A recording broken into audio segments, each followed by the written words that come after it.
दोस्तों आरईसी के बारे में इस वीडियो में बात करेंगे। कंपनी डिविडेंड का भी अनाउंसमेंट करने वाली है। पास्ट के डिविडेंड ट्रेंड्स को भी हम समझेंगे। क्वार्टर टू में कौन से इंपॉर्टेंट नंबर्स जो इन्वेस्टर्स को देखने चाहिए, क्या बिजनेस करती है आरईसी, सब कुछ दोस्तों इस वीडियो में हम बात करेंगे।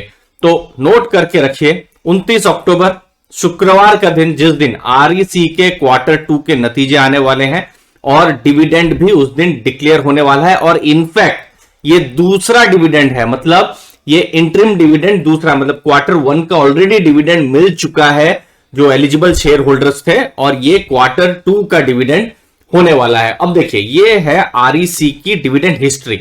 अब डिविडेंड हिस्ट्री में मैं पिछला फाइनेंशियल ईयर का डिविडेंड दिखाता हूं।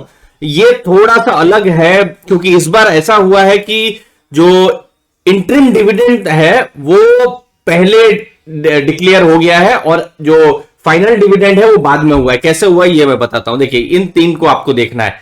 जैसे पिछले साल 2020 में ये 6 रुपए का डिविडेंड था, फिर 18 मार्च को एक्स डिविडेंड डेट थी तो 5 रुपए का डिविडेंड था, तो 11 रुपए का डिविडेंड।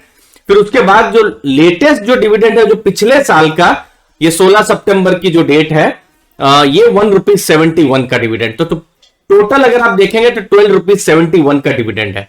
ठीक है। अब क्या ये जस्ट कहीं कंफ्यूजन के लिए नहीं है, जस्ट हमारे समझने के लिए है। 2 रुपए का इस साल का डिविडेंड आ चुका है, मतलब इस फाइनेंशियल ईयर का आ चुका है। तो ये एक चीज है। अब कंपनी ने कितना डिविडेंड दिया है, जैसे 2019-20 में 11 रुपए का डिविडेंड दिया था और जो 18-19 था तो वहां पर 11 रुपए का, तो 11 रुपए का डिविडेंड उन्होंने दिया है। फिर 12.71 पिछले साल, स्टॉक प्राइस कुछ 150-155 के पास में है, तो आराम से ये 7.5-8% की ये डिविडेंड यील्ड बन जा रही है। हाँ, ये बात सही है कि स्टॉक ने भी बहुत परफॉर्म नहीं किया है, तो उस चीज को भी हमको देखना है, तो उसके लिए बिजनेस समझना बहुत ज्यादा जरूरी हो जाता है दोस्तों।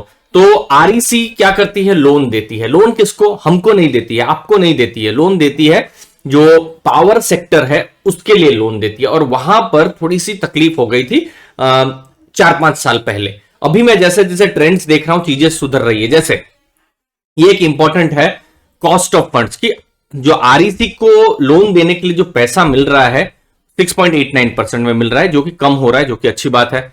नेट इंटरेस्ट मार्जिन कंपनी कमा कितना रही है, 3.68 से 4.22%, जो कि बहुत ही अच्छा है।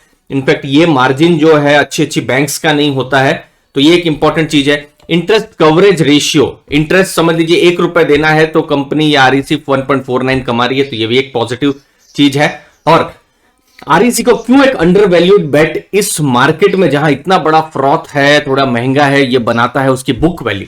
स्टॉक प्राइस 155-156 है, लेकिन बुक वैल्यू है 231, मतलब बुक वैल्यू से नीचे भी ये ट्रेड कर रहा है, क्योंकि इसको एक जो कहते हैं ना वैल्यू स्टॉक बनाता है, एकदम क्लासिक वैल्यू स्टॉक बनाता है। बट थोड़ा बहुत ये वैल्यू ट्रैप भी रहा हुआ है, तो क्वार्टर टू में कैसे एस्पेक्ट रहेंगे तो हमको और आइडिया मिलेगा। दोस्तों हमारा टेलीग्राम ग्रुप है, उसके साथ भी आप ज्वाइन कर सकते हैं। हम वहां पर ट्रेंड्स और एनालिसिस करते रहते हैं। अब देखिए प्रॉब्लम कहां पर आती है, लोन देती है। अब लोन किसको देती है, जो पावर जनरेशन और डिस्ट्रीब्यूशन करती है कंपनियां, जैसे Tamil Nadu generation, Maharashtra state electricity, Uttar Pradesh power, तो इन सब को देती है लोन्स की। जब हम बात करते हैं तो थोड़ी सी तकलीफ हुई थी 3-4 साल पहले, लेकिन अभी जो लेटेस्ट आंकड़े आ रहे हैं, यहां पर मैं आपको ये दिखाऊंगा। ग्रॉस क्रेडिट जो है 4.80%, मतलब ग्रॉस एनपीए आप समझ सकते हैं। जब हम जो दूसरी जो बैंक्स की जब हम बात करते हैं, ये तो बैंक नहीं है, तो ये कम हो रहा है, अच्छी बात है। नेट जो है, नेट क्रेडिट इंपेयर 3.32 से 1.61%।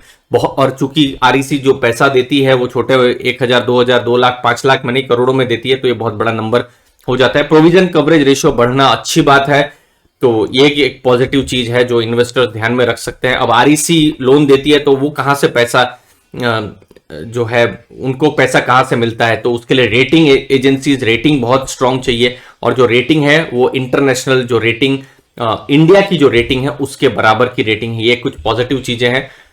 ये क्वार्टर वन के इंपॉर्टेंट ट्रेंड्स, ये आपको हेल्प करेगा जब हम क्वार्टर वन और क्वार्टर टू को जब हम कंपेयर करेंगे। तो नेट इनकम आप देख सकते हैं 9,592 करोड़ हुई है। नेट इंटरेस्ट इनकम 3,804 करोड़ हुई है। लोन बुक 3.8 लाख करोड़ की हुई है। तो हम ये सब कंपेयर कर सकते हैं। 1.61% है, जितना कम हो उतना अच्छा है, इनफैक्ट ये कम हुआ ही है। प्रोविजन कवरेज रेशियो 66 और थोड़ा सा ज्यादा हो तो और अच्छी बात है।